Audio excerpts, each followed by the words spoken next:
Selamat pagi, nama saya Tivis Lagi Mutia, nombor metrik 10 DJL 22F 1008 dari kelas DJL 5A. Hari ini pembentangan tentang projek iaitu bertajuk Tanggungjawab Sosial Generasi Z Perlu Kehadapan dalam Memperjuangkan Kelestarian Alam Sekitar. Pengenalan bagi topik ini adalah generasi Z yang lahir dalam era digital dan terdedah kepada isu global seperti perubahan iklim mempunyai potensi besar untuk menjadikan ejen perubahan. Mereka lebih celik, teknologi dan berpendidikan mampu menggunakan media sosial untuk meningkatkan kesedaran dan memimpin kempen kelestarian. Generasi ini perlu berani mengambil tindakan seperti mengurangkan penggunaan plastik, menyokong produk mesra alam dan mengamalkan gaya hidup lestari. Dengan inisiatif ini, mereka boleh memainkan peranan penting dalam membantu masa depan yang lebih hijau dan aman. Ini adalah video bagi projek ini. Ini adalah video bagi projek ini. Ini adalah video bagi projek ini. Ini adalah video bagi projek ini. Ini adalah video bagi projek ini. Ini adalah video bagi projek ini. Ini adalah video bagi projek ini. Ini adalah video bagi projek ini. Ini adalah video bagi projek ini. Ini adalah video bagi projek ini. Ini adalah video bagi projek ini. Ini adalah video bagi projek ini. Ini adalah video faktor atau puncak isu yang berlaku. Faktor pertama adalah pencemaran udara, aktiviti perindustrian, pelepasan asap kenderaan dan pembakaran terbuka menyumbang kepada peringkat pencemaran. Pembakaran bahan api fosil seperti minyak, arang batu dan gas asli menghasilkan gas rumah hijau yang mempercepatkan perubahan iklim. Kedua adalah penebangan hutan. Penebangan hutan secara besar-besaran untuk mengalahkan pertanian dan pembangunan menyebabkan kehilangan habitat, mengurangkan biodiversiti dan meningkatkan pelepasan karbon.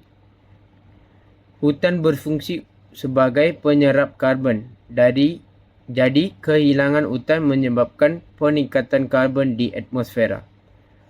Ketiga adalah pembukaan sisa dan pencemaran air.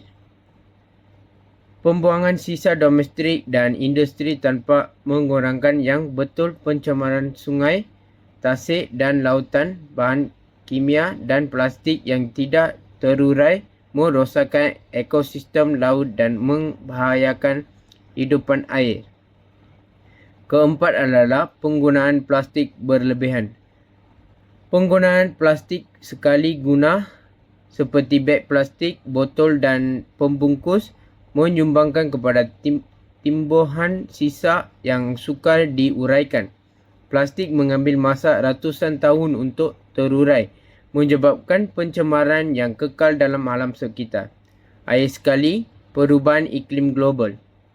Kesan perubahan iklim seperti suhu yang semakin meningkat, perubahan pola cuaca dan pencairan glasier mencepatkan kemusnahan alam sekitar. Aktiviti manusia yang tidak lestari meningkatkan kesan rumah hijau, menyebabkan cuaca ekstrim dan menaikkan paras laut.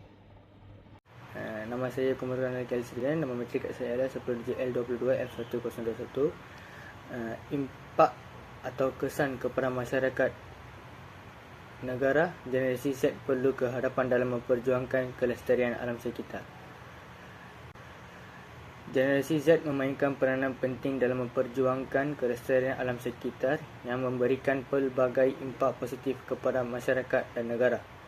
Berikut adalah beberapa kesan signifikan jika generasi ini mengambil peranan aktif dalam isu alam sekitar. Nombor 1. Memperkukuh kesedaran masyarakat terhadap isu alam sekitar. Generasi Z mempunyai akses kepada media sosial dan teknologi yang membolehkan mereka menyebarkan maklumat dengan pantas. Dengan memanfaatkan platform ini, mereka dapat menyampaikan mesej mengenai kepentingan menjaga alam sekitar secara meluas, meningkatkan kesedaran awam mengenai isu seperti perubahan iklim, pencemaran dan kemusnahan biodiversiti.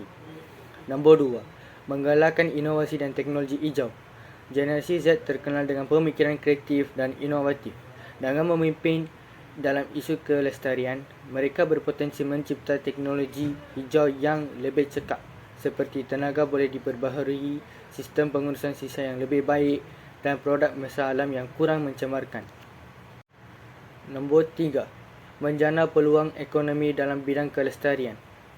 Dengan keprihatinan generasi muda terhadap alam sekitar, bidang pekerjaan dalam industri hijau atau mesra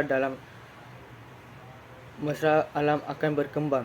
Generasi Z yang memperjuangkan kelestarian dapat mencetuskan peluang pekerjaan baru dalam sektor tenaga boleh diperbaharui, teknologi hijau, pengurusan sisa dan bidang berkaitan.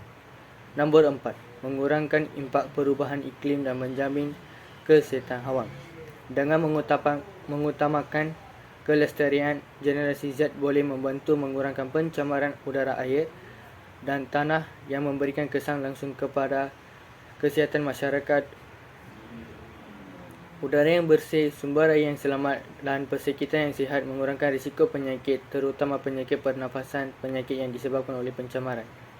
Contoh isu semasa generasi Z perlu hadapan dalam memperjuangkan kelestarian alam sekitar. Nombor 1. Membersihkan kawasan yang telah dicemar untuk menjaga kebersihan alam sekitar. Nombor 2. Memberi taklimat kepada murid-murid ataupun orang awam untuk mengetahui beberapa kepentingan alam sekitar kepada kita. Assalamualaikum. Bersama saya Muhammad Firdaus Hakimi bin Sehari, dan hari ini saya akan mengadakan temu bual bersama orang awam untuk bertanyakan soalan tanggungjawab sosial yang perlu diperjuangkan untuk kelestarian alam sekitar. Cik, boleh saya tanyakan satu soalan? Boleh. Soalannya berbunyi, bagaimana kita boleh mengurangkan penggunaan plastik dalam kehidupan seharian dan menggalakkan amalan kita semula dalam kalangan masyarakat? Kita boleh mengurangkan penggunaan plastik dengan beralih pada produk mesra alam seperti beg kain, botol air yang boleh diisi semula dan straw logam. Samping itu, kempen kesedaran awam dan program pendidikan di sekolah boleh memainkan peranan penting dalam mendidik orang ramai tentang kepentingan kita semula. Penyediaan tong kita semula yang mencukupi di tempat awam dan insentif untuk menggalakkan orang ramai menghasilkan sampah juga boleh membantu menyamai tabiat yang lebih baik. Okey Cik, terima kasih. Okey Cik, boleh saya tanyakan Cik satu soalan? Boleh. Apakah kesan penebangan hutan secara besar-besaran terhadap biodiversiti dan perubahan iklim, dan bagaimana kita boleh memulihkannya? Okey, bagi pendapat saya, kesan penebangan hutan secara besar-besaran ini membuatkan kehilangan habitat haiwan dan spesies tumbuhan, dan ini juga mempercepatkan perubahan iklim untuk pelepasan gas hijau. Dan kita boleh atasi masalah ini dengan menanam semula pokok-pokok tempatan dengan banyak. Dan pihak kerajaan juga perlu ambil inisiatif seperti buat kuasakan undang-undang atau memberikan kompang yang tinggi agar orang ramai lebih sedar tentang bahawa pentingnya alam sekitar kita. Okey Cik, terima kasih. Tiga. Boleh saya tanya satu soalan kepada Cik? Boleh? Okey. Pada pandangan Cik, sejauh mana keberkesanan dasar-dasar kerajaan dalam menangani masalah pencemaran udara dan pemanasan global, dan apakah cadangan penambahbaikan yang boleh diperkenalkan? Dasar-dasar kerajaan seperti peraturan kenderaan rendah emisi dan insentif untuk penggunaan tenaga boleh diperbarui telah membantu mengurangkan pencemaran udara. Namun terdapat ruang untuk penambahbaikan seperti memperluaskan penggunaan tenaga solar dan angin. memperketatkan peraturan terhadap industri yang mencemarkan dan menggalakkan pengangkutan awam yang lebih mesra alam. Kerajaan juga boleh memperkenalkan subsidi yang lebih besar untuk teknologi hijau serta menjalankan kempen kesedaran bagi menggalakkan orang ramai mengambil bahagian dalam usaha melindungi alam sekitar. Okey, Cik. Terima kasih. Nama saya Charvin Analaleki Dorisami. Nombor matrik saya ialah 10 DJL 22 F1012. Rumusan temu bual adalah generasi Z berperanan besar dalam memperjuangkan kelestarian alam sekitar, membawa impak positif seperti pemulihan ekosistem, peningkatan kesedaraan masyarakat dan mengurangi jejak karbon. Tindakan mereka menghasilkan kesan jangka panjang kepada alam sekitar, ekonomi dan sosial, termasuk pengurangan pencemaran, penciptaan teknologi hijau dan pembentukan komuniti yang prihatin. Faktor utama yang mendorong penglibatan mereka termasuk kesedaraan teknologi pendidikan, berorientasikan kelestarian, cabaran global seperti perubahan iklim serta sokongan polisi kerajaan. Generasi ini berpotensi menjadi pemangkin perubahan untuk masa depan yang lestari. Generasi Z berperanan penting dalam memperjuangkan kelestarian alam sekitar melalui kesedaraan teknologi, pendidikan dan tindakan proaktif memberi impak positif seperti pemulihan ekosistem dan inovasi hijau. Untuk memperkukuhkan usaha ini, pendidikan kelestarian perlu dipertingkatkan, polisi hijau disokong dan kerjasama antara komuniti, kerajaan dan industri diperluaskan. Generasi ini memiliki potensi besar untuk menjadi pemimpin perubahan, namun kejayaan bergantung pada sokongan kolektif masyarakat. Generasi Z memiliki kelebihan dari segi pemikiran kritis dan kecekapan teknologi, menjadikan mereka kumpulan terbaik untuk mengetuai usaha kelestarian. Namun kejayaan ini memerlukan sokongan menyeluruh dari masyarakat, kerajaan dan sektor swasta. Kelestarian alam sekitar bukan sekadar tanggungjawab generasi ini, tetapi usaha kolektif yang memerlukan kesedaraan dan tindakan bersama. Sekian, terima kasih.